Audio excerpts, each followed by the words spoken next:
Hey guys, it's Peter and our Ice Cream Bar, and I am here with Chelsea because I think I'm probably going to redo his face up again soon. Oh my! I am here to talk to you guys about backstory stuff because why not? And it's fun. So if you do not recall anything at all about LATH, I will try and remember to put the link to the last video I did in this description box. Otherwise, we shall continue. We've heard of both the Eglin family and the Society of Swans in two character videos, Daichis and Lemons, respectively. And I thought it would be interesting to talk to you guys a little bit about those two little clubs, those little cults, as I'm going to call them in this video, and how they helped build the city of LATH, which again is where all these doll stories are taking place. It's like the center of my little crossover world. So basically, what happened was, unbeknownst to everybody except for those who were directly involved, LATH was built so quickly in part because of these dueling cults. Now first we have the Eglin family. The Eglin family doesn't really have like a name for their little culty activities, but they do have a few things. They have their anodyne houses, which they use to help people with supernatural afflictions, to help pacify those afflictions. And then we also have kind of a program, right, that the Eglins do for people who have maybe had supernatural run-ins in the past, who want to learn how to study it, how to deal with it, that whole sort of biz. It's pretty likely that someone in the past in the Eglin family had some kind of supernatural run-in that they were like, that's no bueno, oh no. And they existed a little bit before they came to LATH, you know, several generations before they ended up in LATH, but older than them is the Society of Swans. I still don't think that's going to be the permanent name. It's just a little too kind of little cliche sounding. I don't know. There's something I just don't like about it, and I am okay writing it down, but every time I say it out loud, I'm just like, ugh.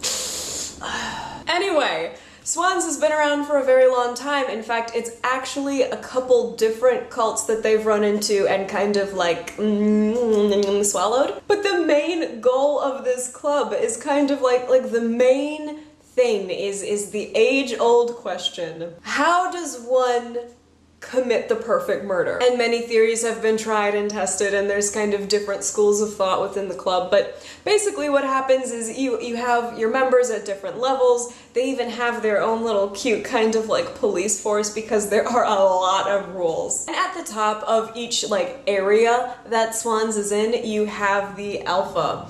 Alright, so terminology, great. Now it's clear because Swans is much older than the Eglin family cult.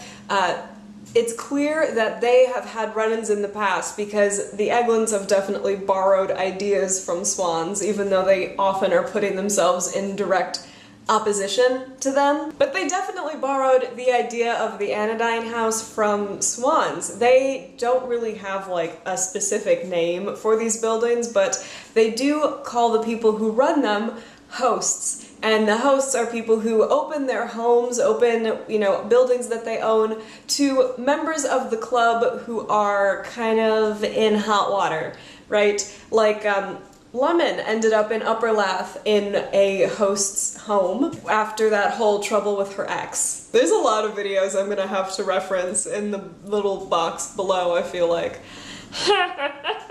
So now you may be kind of starting to get how this made LATH become a quite large city, and maybe not, and I'm going to keep talking now. That was a great transition. Don't deny it. That transition rocked. So basically what happened is this. When the university was kind of at its peak, Swans had hosts up in Upper LATH. It's the same area that years and years later, Bamek finds and is like, oh my gosh, I'm going to build my family's mansion.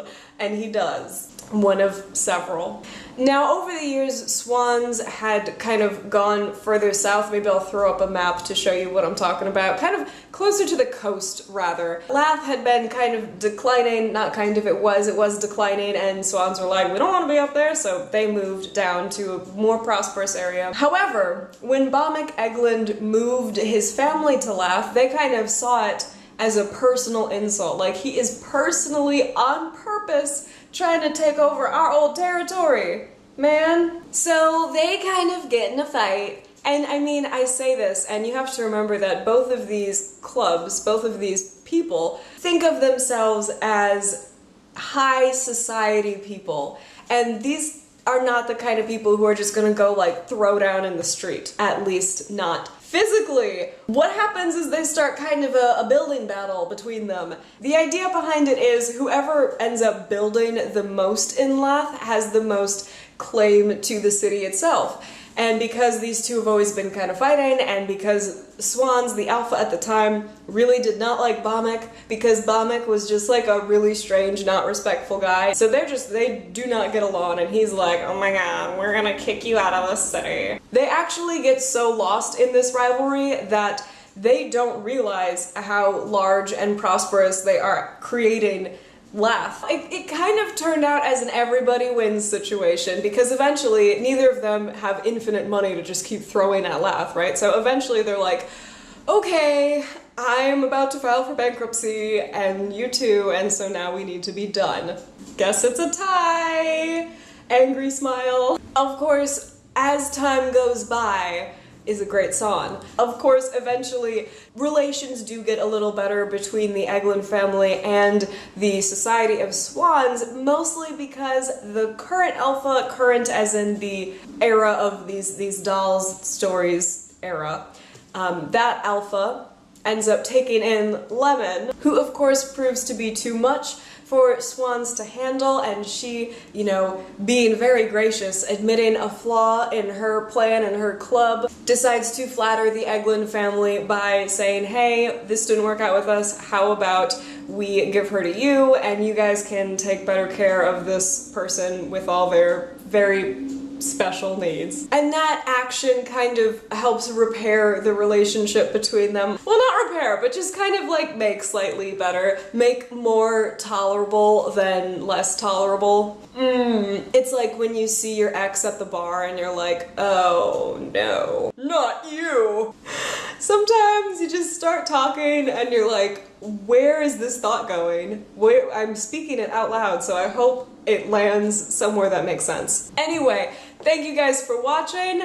Oh gosh, I was kind of holding him sideways this whole time. I was like, it's the last time you'll see this face up, probably. But I'm gonna snap some pictures of him, maybe do some Instagram posting. Thank you so much for watching, and I will talk to you guys soon. Bye!